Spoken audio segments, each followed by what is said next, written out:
Voltamos com mais uma aula, né? Mais um vídeo da aula 1. Agora falando sobre os morfemas flexionais.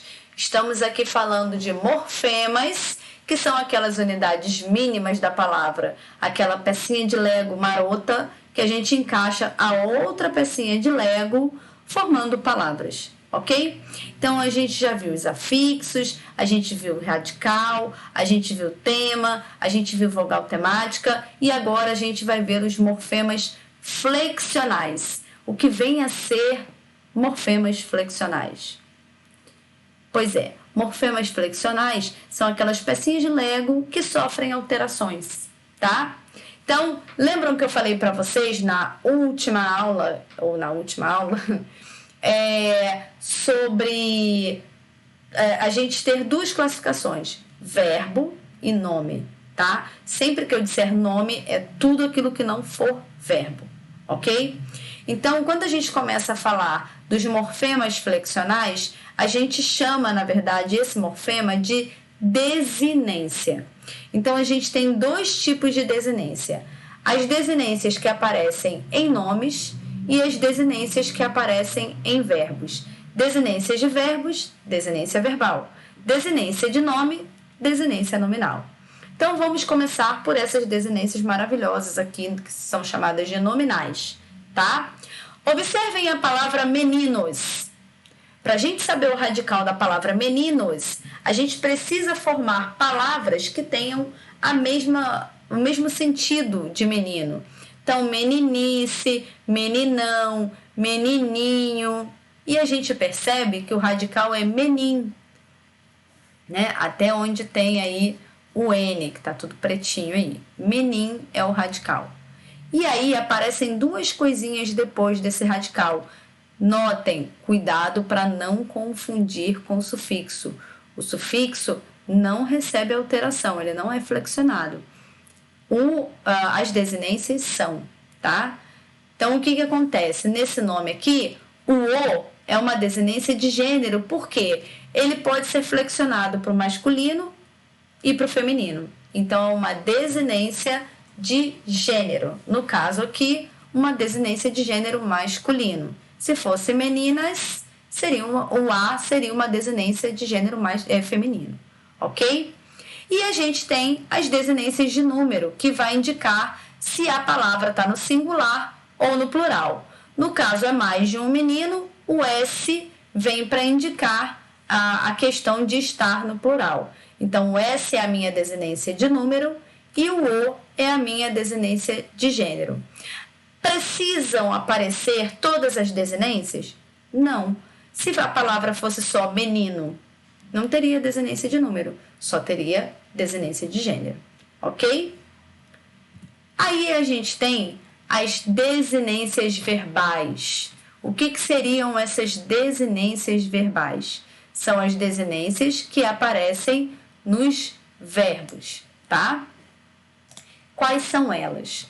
Lembrando, a gente tem as desinências nominais, né, que é de gênero e de número, e agora a gente está falando das desinências verbais, ou seja, o que vai aparecer em verbos. Então, a gente tem dois tipos de desinências verbais. As modo-temporais, que são aquelas que indicam o modo e o tempo que aquele verbo foi conjugado, e as desinências número-pessoais, que são aquelas que indicam se o verbo está no singular ou no plural e a qual pessoa do discurso ela está. Primeira pessoa, segunda pessoa, terceira pessoa, ok? Então, eu tenho aqui um verbo, cantássemos. Ora, é uma palavra, ela tem que ter um radical, né? E o que é o radical? É aquela peça mestra que move todas as outras palavras que tenham a mesma base que ela.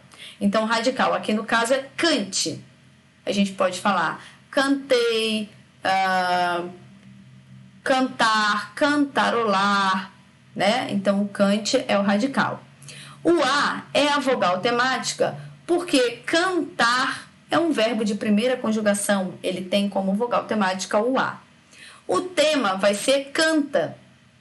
Então, aqui a gente já matou radical, vogal temática e tema.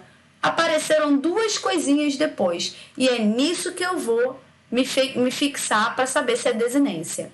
Lembrando, não confundam com sufixo. Sufixo é um morfema que tem um significado. Por exemplo, menininho. O inho é um sufixo que indica diminutivo ou carinho, né? Afeto. Aqui não, tá? Aqui eu tenho dois morfemas, o C e o MOS. Nesse caso, o C indica que o verbo está conjugado em determinado tempo e em determinado modo. No caso dessa palavra, seria o subjuntivo, o futuro do subjuntivo, tá? Se nós cantássemos. E o MOS representa, quer dizer que esse verbo está no plural, tá? Então, pertence nós, a primeira pessoa do plural. A gente consegue identificar isso por essa terminação. Na apostila de vocês tem uma sequência direitinho de como saber se a desinência é modo temporal, se a desinência é número pessoal. Então, quando vocês forem resolver as questões, procurem se basear no que está lá na apostila. É importante vocês lembrarem, né? Então, para que vocês consigam lá na frente lembrar numa prova de se é desinência modo temporal, se é número pessoal, não sei o que, é bom quando vocês estiverem fazendo os exercícios estarem com essa tabelinha, né? Que aí vocês vão lembrando mais para frente, beleza?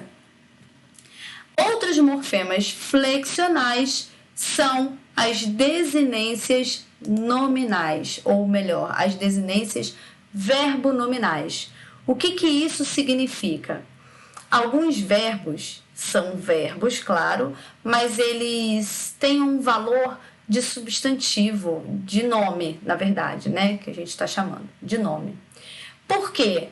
Ele não apresenta uma conjugação igual o cantássemos que a gente viu, tá? Então, os verbos, sempre quando tiverem com uma terminação em R, em ado ou ido ou em NDO, a gente diz que essas são desinências, na verdade, verbonominais. Ou seja, são desinências que aparecem em verbos modificando-os ou tornando-os nomes, tá? Então, sempre que a gente tiver um verbo terminado em R, a gente diz que esse R é uma desinência de infinitivo. Se a gente tem um verbo terminado em ado ou ido, é uma desinência de particípio.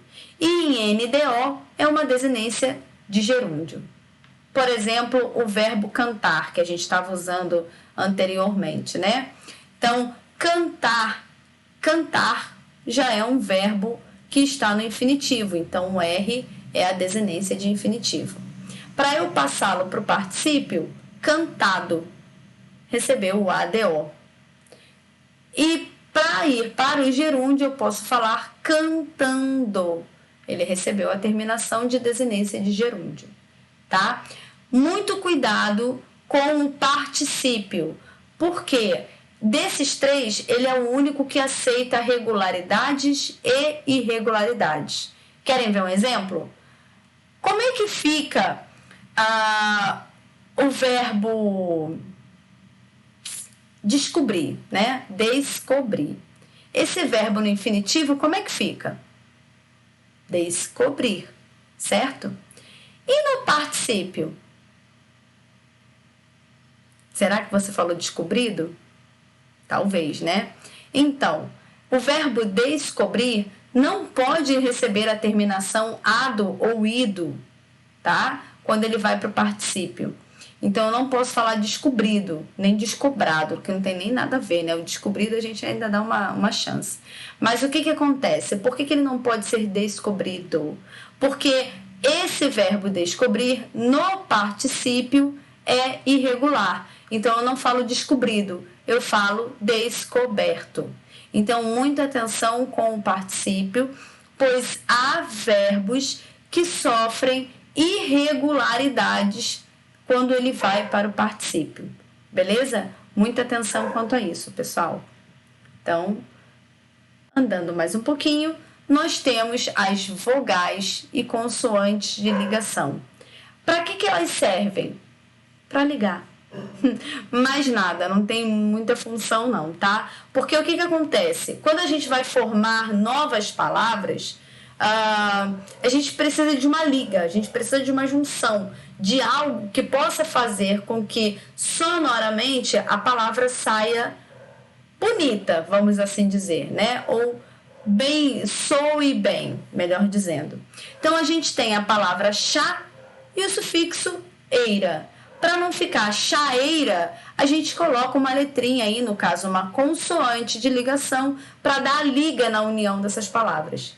A mesma coisa em cafeicultura, não vai ser mais uma consoante, né? Vai ser uma vogal. Então a gente tem café, cultura.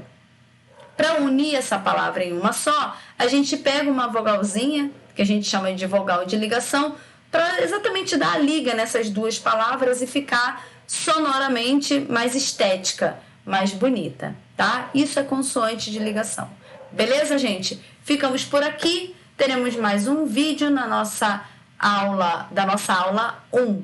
Espero vocês lá e até!